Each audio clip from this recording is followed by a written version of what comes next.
What's going on YouTube? Derbador the Weldor here. And as you can see behind me, look at that. What is that? That is progress on the F350. That's the hood and two fenders primed and painted. Sitting right there ready to go on the truck. Progress is happening. I'm going to show y'all what's going on. Here we go. Here's the 350 right now. Noah came out and helped me with it. He was a very big help. This would not have happened without him. As you can see, this whole area, this was primer sealer. I have actually taken 400 grit and broke the surface of it. That way, the new primer, which is going to be the Magix primer, will go over that. So that paint will stick to it. You can see right here, this was an automatic setup. I converted it.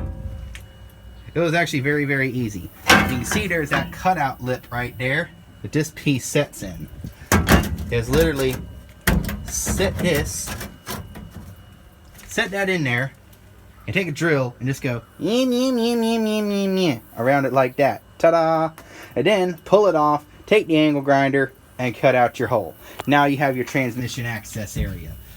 If you want this, because with this transmission, one of the nice things about this, the NP435 and the T18s, is you have top access. You can undo this and get to all your shifting stuff right there. You don't want to cut off your access to that. So that's why we took the extra time to do that. You can see I've used rust reformer in here. All that's in. Still, I'm waiting on floor pans. I finally ordered them. I'm just waiting for them to show up. They'll be here Thursday. Ow, just backed into something. One of the things we had to do, because this is the chassis body frame, or chassis cab frame, how this works is the frame's lower here, and right behind the cab, it comes up and then back. That's fine if it's a straight cab like that, but since the extended cab, the back of this cab here is almost sitting on the frame. Almost. It's like a quarter of an inch from sitting on the frame, and that is because of some hobo, homemade, redneck, whatever you want to call it, lift blocks we installed. Some piece of square tube we cut and then drilled a hole through it and got longer bolts at Tractor Supply. And so we did that right there to lift the front to the right height for the back. So you can see it's definitely a body lift. You can see where the grill panel is sitting there because the bumper's low.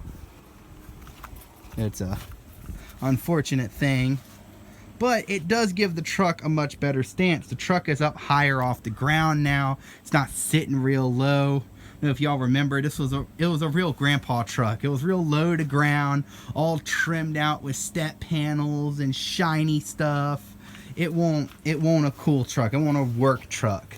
So if we can go over here, I'll show you what I haven't done. A back mounts I just tacked in place. I was like, you know what, screw it. But those are the original mounts, and then I stuck a piece of square tube on it and welded it in place. Mostly welded in place. It's not done. Don't judge me. Ugh. And I just fell over. Yeah, don't judge me. I haven't finished it yet. But much better stance. You can see I stand next to it. It's right there. Bottom's right above my knee. So it gives it a much better stance, much meaner stance to it than it did with the short little straight cab on it. And this is, like I said, the model with air conditioning. The air box is out. I gotta find the inside part to the air box and put it all back together. But yeah, so this right here, what I'm going to do, we can fit a 24-inch box under here. What I'm going to do for this area right here, I'm going to take this, I'm going to shorten it back and lift it up, and this is going to be my bottle area. So this area is going to get cut out, and it'll hold 4 bottles right here. One of the 36-inch underbed boxes will get repainted blue, just like that blue, and will get stuck right here in between the bottle rack there, box here. And then the crane, I'm getting a crane from Noah. I'm going to paint it blue too. And it's going to go right here, and the boom will go over the box and maybe somewhat over the bottles. And then we go around to this side where things are looking up enough to where I will probably be able to have another Champion Elite before the end of the year. So another Champion Elite goes on here, kind of towards the edge. Then behind it will be an air compressor.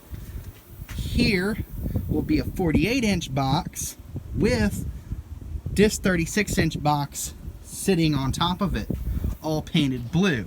The bed will be painted black, but every other accessory going on it, to the best of my ability besides the welding machine and air compressor, will be painted blue. Because I kind of wish with this truck I did a little bit more painting stuff blue. I mean, it does look good and professional, but still, the boxes were blue. I think it would have looked better, but you know, that's me. I'm probably overthinking it. But yeah, and so eventually, when this is all done, I'll be able to get rid of these stupid 16.5-inch rims and put my nice 16-inch rims on here with some really good tires, bigger tires. These look tiny on this truck. I definitely need 32s on here, because these little 20s, 28s, 27s, oh my god, they are so tiny. They look so stupid on this truck, and it makes the truck go so much slower. It's got 410 gears in the back, so it could definitely handle bigger tires and I won't feel a thing. Oh, and the gooseneck ball will be coming out, because I have no plans to pull gooseneck trailers in the future. So I'm going to be pulling the gooseneck ball out. Oh, and the big orange job box over there will be going in the middle, just behind the welding machine, depending on what your point of view is, right back there in the middle. So in a way, I'm mimicking this setup a lot for this truck, but different in a way.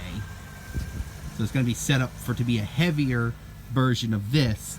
They'll be almost the same, but not quite. Oh, and over there on the other side, there will be a 24-inch box underneath the welding machine that will hold welding stuff. Onto the doors, I pulled off the old man mirror trim on here. This stuff right here is chrome trim. I was along the bottom, and I'll show you why I don't like this stuff.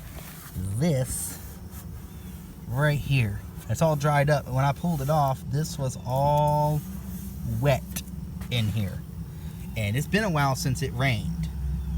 So yeah, look at that. Just that's not good. That's why I hate that trim. So it's all that off each door. So these doors, they have my West Coast mirrors I love so much. These doors are in really good shape. This one's in good shape. That one's in okay shape. So how I'm going to do these at bottom area right here is I'm going to cut out a piece of tread plate the right size. I'm going to clean it all out and slap a piece of tread plate over the rusted out areas. Because other than those bottom corners, you can see it right here on this one. Right there. The doors are actually in very good shape. No Bondo whatsoever. So, you take the West Coast mirrors off. I'm going to take everything off. I'm doing it as close to factory as I can, minus the paint. And taking everything apart, painting each individual component by itself. Like the cab's going to be painted just like it's sitting right there. Like I painted the hood and fenders off. I'm going to paint the doors off and all of that.